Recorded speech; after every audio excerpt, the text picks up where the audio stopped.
But the script was in shape and it was perfect. I didn't understand it. I meant to say no actor in it does understand it. Maybe Billy or Jerry do, but it was fun. Yeah, if you understood it, if you say you understood it, you're a liar. Well, it's funny. It's actually a favorite of like particle physicists. It's very big in that community. Yeah, I wonder why. I concluded it. I think it is the nerdiest film ever made. But that's why. There you go. You know, they didn't know how to market the film. The head of marketing in the 20th century, they didn't know how to market it at all. And they came to me one day, about 3 weeks after we finished, and said, can you tell us what this film is? It was a nice woman, man. I said, action movie? I don't know. Some months later, a great editor who was later nominated for an Oscar for Fugitive said, it's a comedy. That film is a comedy. And they should have known that from the jump.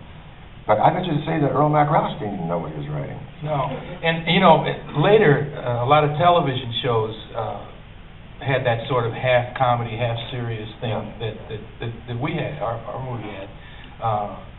But I don't remember anything before Buckaroo that was or after. Or after. Certainly not in movies, Before I throw it out to the audience, because I know we have people out here probably have some great questions. I want to talk about W.D. Richter. This is his first film as a director. He had been writing screenplays for a while, but to come onto this kind of madness as his first film, how was the set? I mean, how did the production go? He was a beautiful guy because he's a very laid-back guy, and he'd written Brubaker, and he'd been around enough to know. But he was an intellectual. He was an intellectual from the East Coast. So we didn't have this get-up-and-go kind of razzmatazz that Hollywood did. So subsequently, he was perfect for us. Because what my whole life comes from jazz. I mean, my mother's a piano player, and I was a jazz musician, albeit mediocre, and still am. But so I was hanging with this crew most of the time because these are musicians, and I don't know, my heroes are all musicians. So W.D. was very deferential to music and to things that we considered hip. So he was extraordinarily egalitarian. I remember, I think you were there when we were playing at the Central, which became the Viper Room, and I think you guys came in to see us, and he grabbed me, Rick Richter, and he said, I like the way you improvise up on stage. He said, can you do that in our movie? I said, yeah, I do it every night. He said, only thing is, do me a favor. I said, what? He said, kind of tell me where you're going to stand so I can have a camera ready. Yeah. I mean, that was his direction, Yeah. Very, very Louis. He was a beautiful guy. And Dan, what was Dan's last name? Dan, the production assistant. Yeah, great guy. Yeah. What is it? Lupovic. Thank you. Who said that? The guy with the glasses right there. Do you know him? Nope. You just know everybody in the film? Listen, apropos of that. Okay.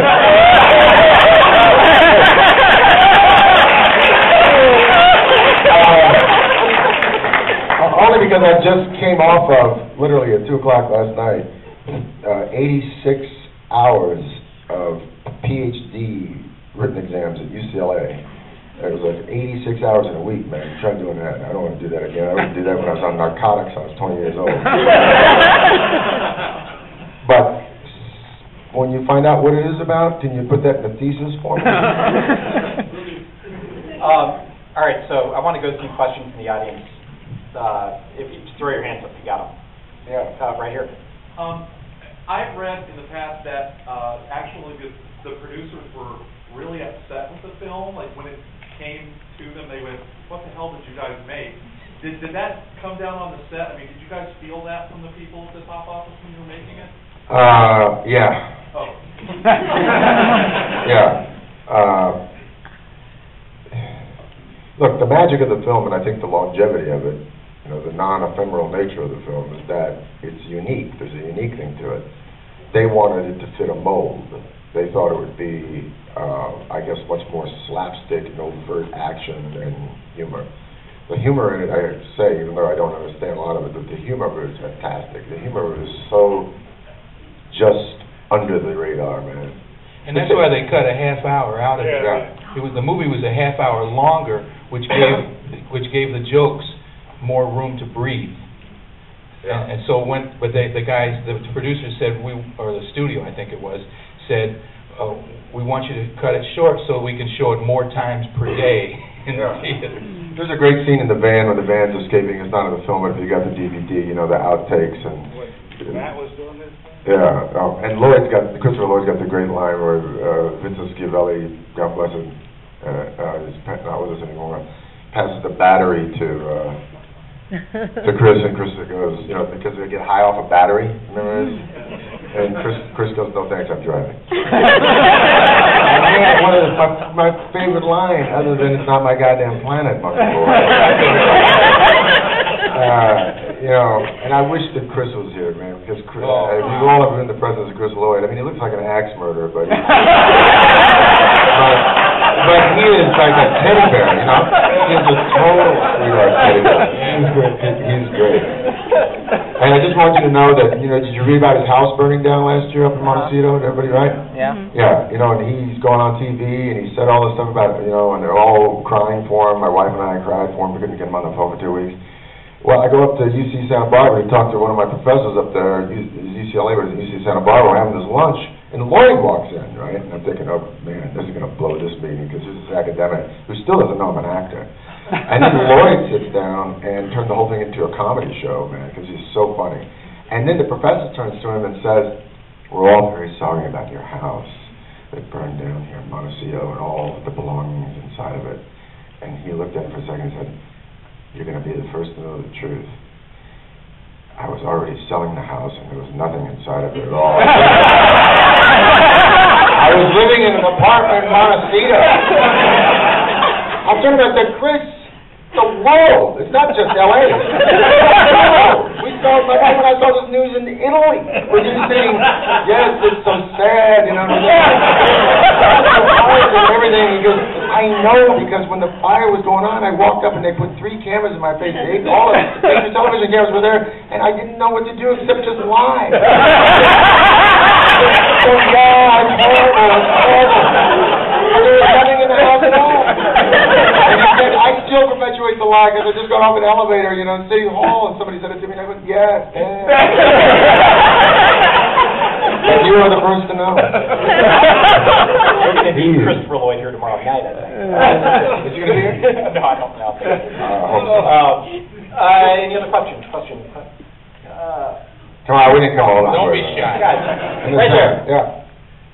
The final scene with the musical number where the credits are, was that tacked on at the end, or was that planned at the beginning? It was an addition. It was W.D. Richter's edition, and we did it to Uptown Girl. Uptown Girl. God, how do you know all? Scary man. Yeah, we did it at Uptown Girl. That dam out there in the valley. My wife doesn't think I could dance. I told her there was a day when I could dance.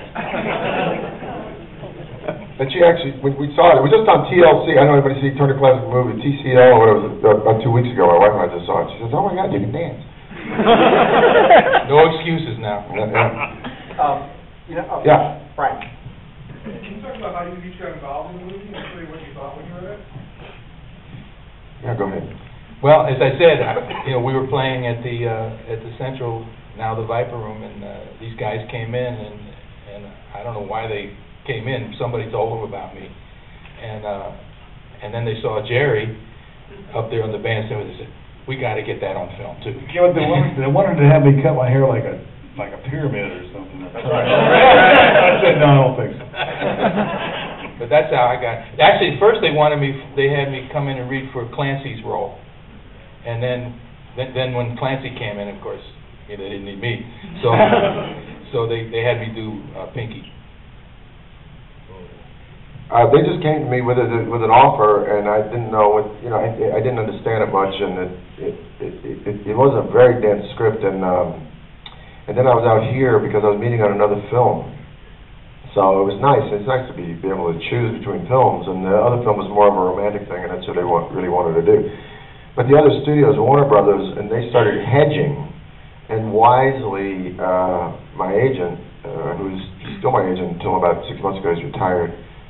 the great Rick Nacita. Rick Nacita called me and said,